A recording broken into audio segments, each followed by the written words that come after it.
Welcome to another episode of Criminal Justice Cafe. Today, I'm going to do something a little bit different. I wanted to talk a little bit about something that's really passionate to me. And it reminded me of something a friend said to me when I first started doing these podcasts. And he said, "What is your purpose? You need to know what your purpose is for doing a podcast and who your intended audience is." Well, I know what my purpose is. And I think, though, in the beginning, I didn't know who my audience was. The purpose of Criminal Justice Cafe is to reach an audience of people who are not justice impacted. There are so many people in this community that listen to all of our podcasts of people talking about the criminal justice system, people talking about what it's like going to prison, coming home from prison, people talking about being a prison consultant and not being a prison consultant. But nobody's talking about the one thing that to me is one of the most important pieces. The fact that society has deemed a label on people who have made a mistake, and this label is they're a felon, and they're a felon for life. I think the public and society needs to know the ramifications and feel the ramifications of that and what it means to people. I don't talk a lot about my story because I really don't think it matters. I think what really matters is what we're doing to change the system.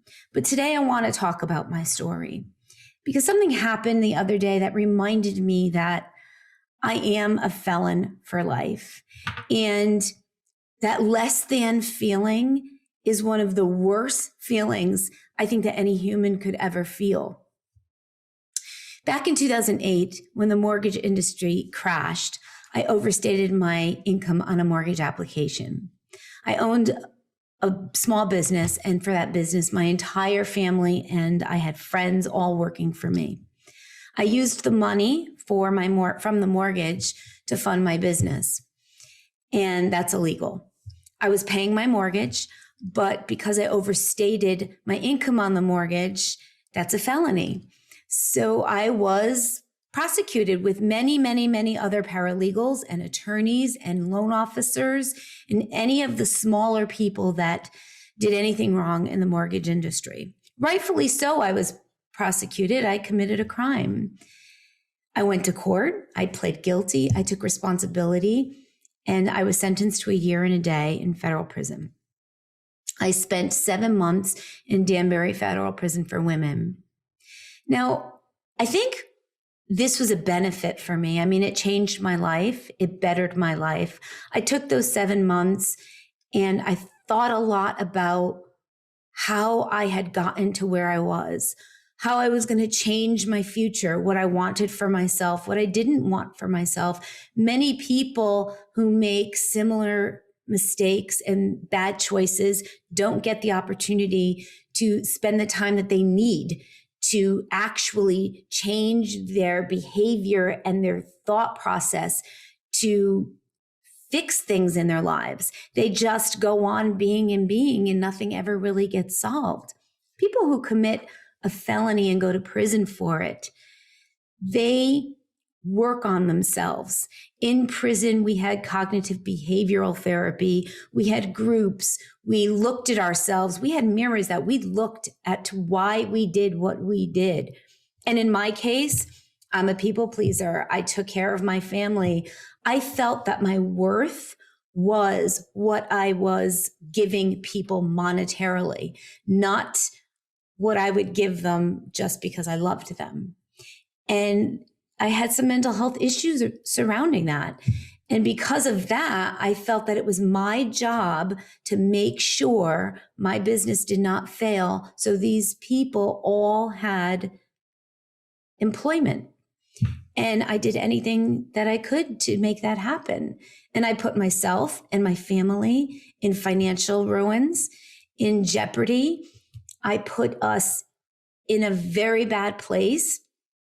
And I felt that The guilt I felt from that was horrendous. And what I did to my family because I had to go to prison for it was even worse.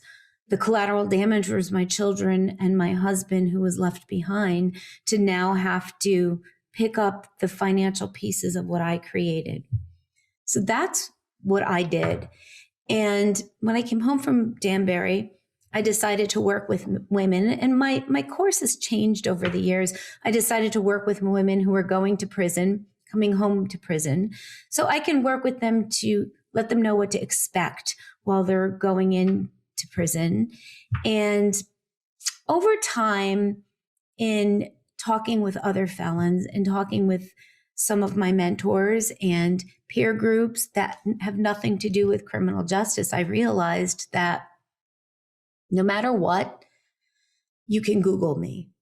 No matter what I do good in this life, the darkest moment of my life, the worst choice I've ever made, will always be the dominant factor whenever somebody wants it to be, because society has allowed it and society has deemed it okay. I'm a felon for life. No matter how hard I work, no matter how much I educate myself or better myself or attend a million Tony Robbins seminars, which I have, and have attended therapy and have gone back to school. I have my MBA. I have an MSW. I'm now going to have my master's in criminal justice. I'm obtaining my doctorate in social work, all to try and make myself look better to society with all these initials after my name: MBA, MSW, DSW. And in all reality, it doesn't make a difference, because yesterday I had an interaction with another small business owner who I gave a deposit for to do my hair for my daughter's wedding. Back in June 2020, I gave her a $300 deposit. It's a small amount, not to a lot of people today with the pandemic. Everybody is feeling the financial hardships. And my daughter's wedding got canceled. So I had asked, and it wasn't because of the pandemic, I had asked if I could have my deposit back. There was no contract. I have no contract with the woman. I Venmo'd her $300 and she didn't render any services. So I asked her if I can have the deposit back. She said no, she wasn't going to. She didn't have to. And so I felt the need to write a Google review because I thought she was rude to me. She was very rude to me. She was very unprofessional. She was not empathetic to the situation, and the situation where it doesn't really make a difference in this forum. It's a sad situation. When I wrote the Google review, the woman texted me and said, if I don't take my Google review down, she will write all over every one of my pages, no matter what page it is, letting everybody know that I'm a felon. That right there showed everything to me. And it showed everything to me about the person, but mostly the fact that society has not allowed for anyone who has made a mistake in the criminal justice world to ever redeem themselves truly. We can go to prison, come home, redeem ourselves, become wonderful people. I've always been a good person. I believe in kindness. I believe in loving each other. I believe in peace. And I've always exhibited that throughout my entire life. I give back to my community. I do food drives. I mean, I can go on and on things that I do, but I don't really feel the need to have to brag or talk about myself in any fashion or form, because the fact of the matter is I didn't deserve that yesterday, and no felon does. There's never a time that I will ever, in my lifetime, not be a felon unless the President of the United States wants to pardon me. And that rarely happens. Sure, the president gives clemency to people, but that doesn't take away, there's a misconception. Clemency or commuting somebody's sentence does not take away their actual being a felon. It doesn't take that away. Their record, their public record always remains the same. People talk about criminal justice reform and there needs to be so much done and all of these fights and about fixing the system, and the justice system is corrupt and there's corruption in every part of the world. There is time when we send people to prison that should not go to prison, and we can fight that all we want. But if we don't change this one fundamental piece that is so crucial to giving people a second chance, what is the point of it all? Because no matter what happens, anybody who makes a detrimental mistake in their life, a bad choice, which we all do, and we go to prison, our lives are destroyed forever. 10 years can go down. 10 years from now, somebody can Google me. I may lose my housing because I'm a felon. I may not be able to qualify for a bank account because I'm a felon. I applied for insurance for a jewelry writer for my homeowner's insurance. I was denied because I'm a felon. That's never going to change, ever. That is something that the community must see and feel, because everybody that walks on this earth, I shouldn't say everybody, 6 out of 10 people that walk in this country have committed at least one felony in their lifetime. Can you imagine getting caught? You bet on football 3 years ago, or you were a bookie 3 years ago for football. That's a felony. If you go and you bet on a football game and you were sent to prison, you would have a felony on your life. No matter what the felony was, it wouldn't make a difference. And quite frankly, is the choice that I made in my life, was it worse or better than somebody, a man beating his wife, or a woman cheating on her husband, or any morality issue that may arise? I don't know whether it's worse or better. I do know that I paid for my crime. I do know that I made the bank whole 100%. I owe no restitution. I never stole anything from people. I was paying my mortgage. There's all these things I could say about what happened. What didn't happen doesn't really make a difference. The bottom line is I deserve a second chance. I'm a good person. The state of Connecticut took my notary away from me, all because I am a felon. I've been a notary for 34 years. Someone decided they didn't like what I was saying, wrote a letter to the state of Connecticut. The state of Connecticut wrote a letter to me saying they just found out that I was a felon and they needed to rescind if I did not rescind my notary, that they would take it from me. And that's a felony for not rescinding.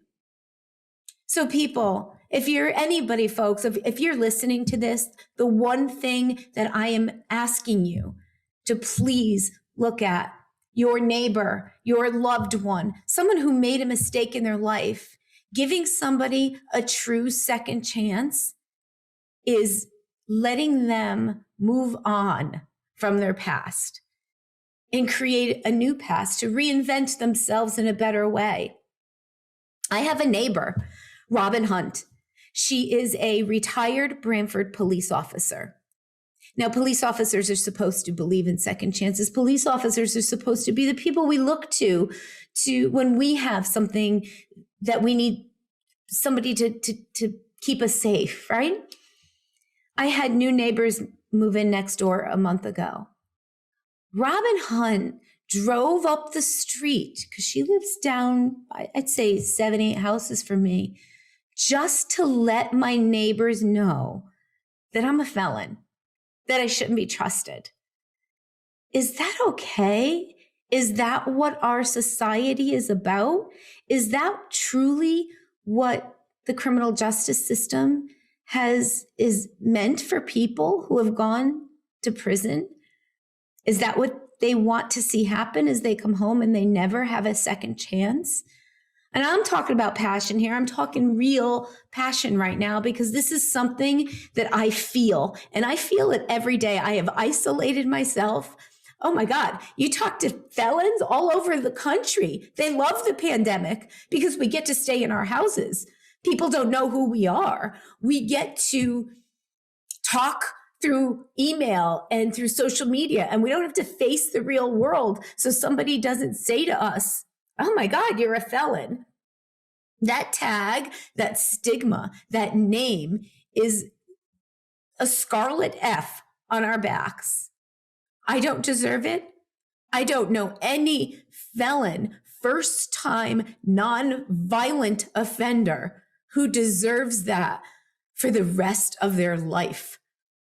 I was sentenced to 1.5 years, not sentenced to life. And it needs to stop.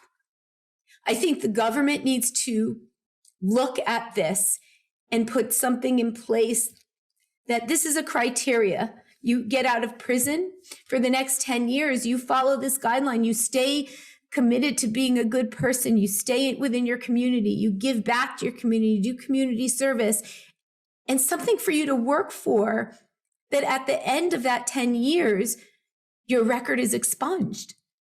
But in a federal court system, that doesn't happen.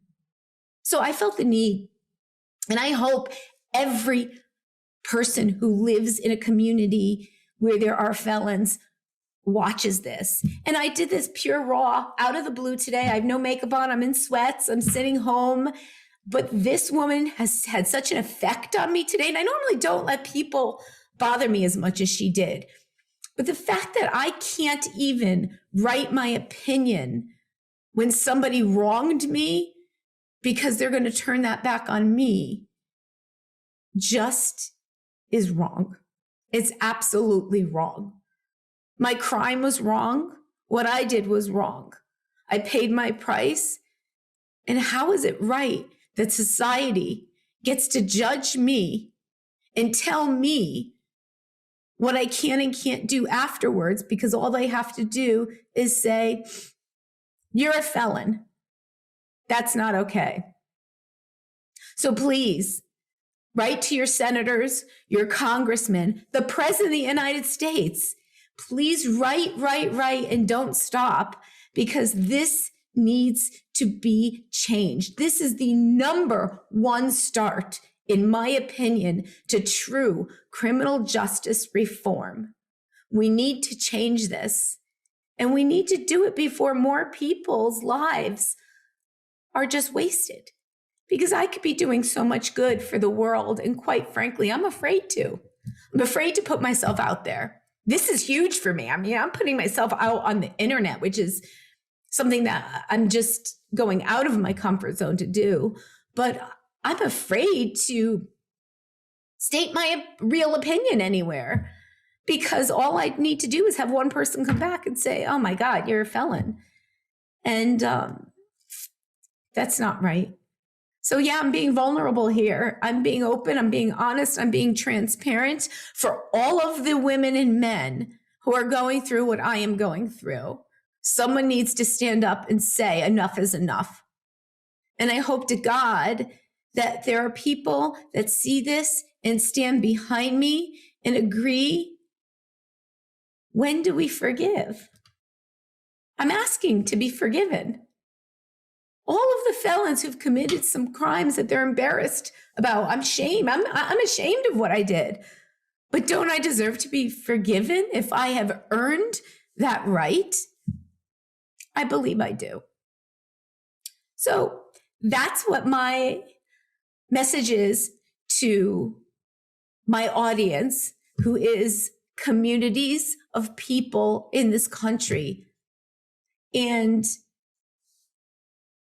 the message I want to send, and the reason and purpose of Criminal Justice Cafe. And the purpose is to reach every single person who doesn't understand what it's like to have made a mistake in your life and not ever be able to be forgiven. Thank you. And I hope you continue to watch. You can reach me on the internet anywhere. You can just Google me, or you can reach me at criminaljusticecafe@gmail.com. And I'd love to hear your feedback. And I hope you guys have a great weekend and happy Valentine's Day.